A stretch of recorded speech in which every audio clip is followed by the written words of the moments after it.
Assalamu alaikum, welcome to Urban Dunya, I'm Tim Blight, and welcome back to Sydney Explorer. In today's video, I'm going to be taking you onto the north side of the harbour, showing you some of the most exclusive real estate in Australia, and also some of the harbour city's most iconic locations.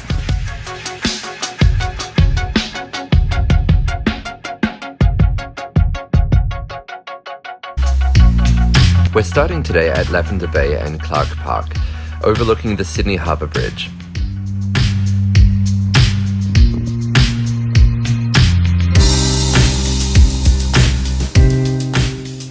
This is the entry point to Wendy Whiteley's secret garden. This garden was developed by the former wife of late Australian artist Brett Whiteley, whose gallery we visited in Surrey Hills a few weeks ago. It's a quiet, peaceful place, landscaped out of an old railway embankment.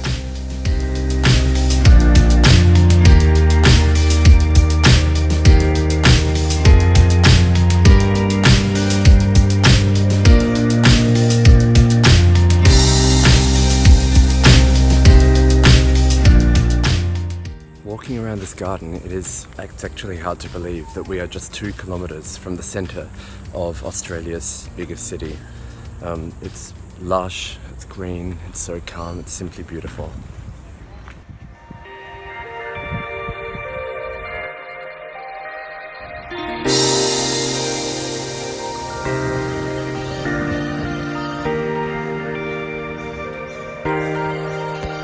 Blues Point is where many signature Sydney postcard shots are taken, and the place packs out on New Year's Eve as a fireworks vantage point. Heading back up Blues Point Road, we arrive in the downtown of North Sydney. It's mostly a business centre, busy during the week, but eerily quiet at weekends.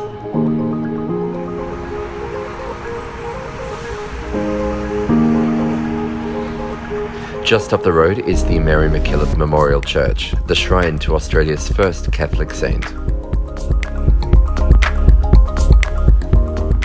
If you head west along the harbour from North Sydney, you come to Balls Head Nature Reserve, and then further along Greenwich Point with its beautiful baths.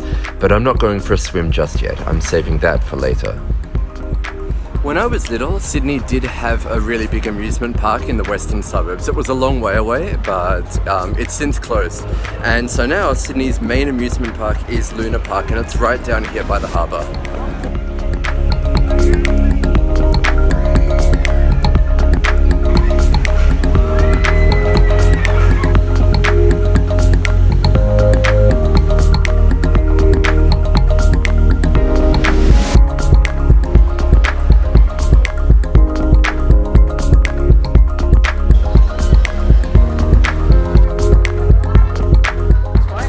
The Luna Park Ferris wheel offers one of the best views of Sydney Harbour.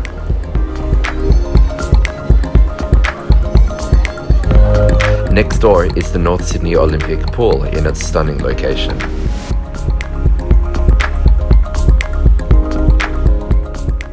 From here we head under the harbour bridge at Milsons Point, and it's from here that the steps ascend to the bridge walkway into the city.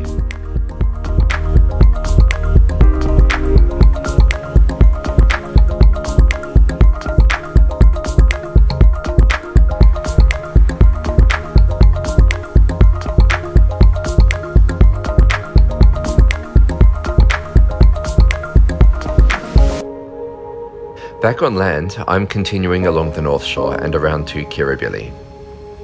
Now this area here, it's along the foreshore walk of Sydney Harbour.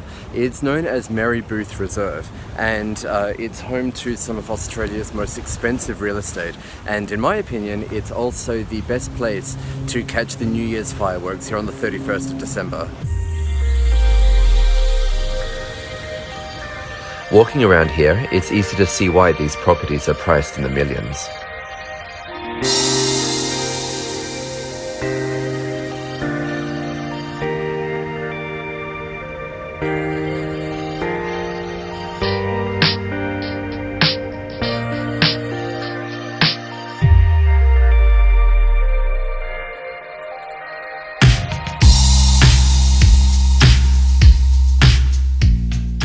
Kirribilli House is the Sydney residence of Australia's sitting Prime Minister.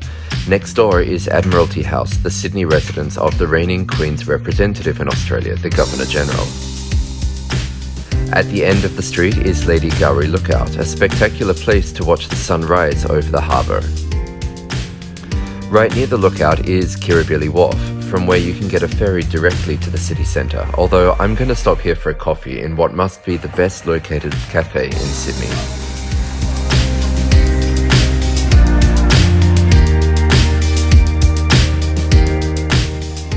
The sun is back out again, and we're heading further along the foreshore to one of my favourite corners of Sydney Harbour, Cremorne Point, and it's time for a swim.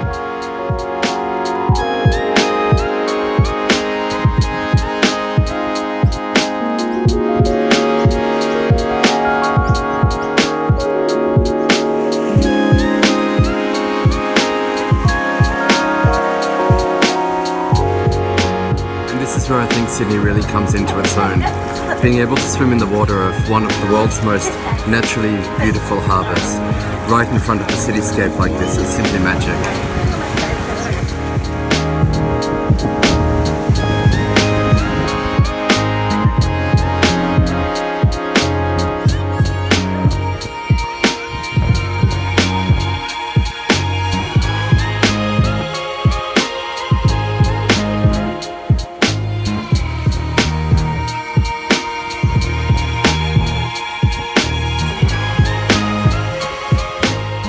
Further around the harbour is Taronga Zoo, Sydney's largest zoo, whose animals live on some pretty good real estate. Back up the hill and into the suburbs of Cremorne and Neutral Bay, you can catch a film at the Hayden Orpheum Picture Palace, a heritage-listed cinema that's a flashback to the Art Deco era.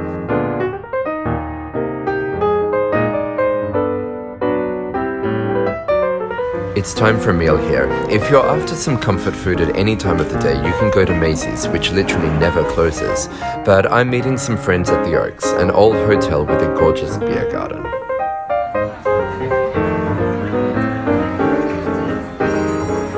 Well, that's it from North Sydney for today. If you'd like to go for a swim in Sydney Harbour, give this video a like. And if you want more, hit that subscribe button. Next week, we're wrapping up Sydney Explorer in Balmain.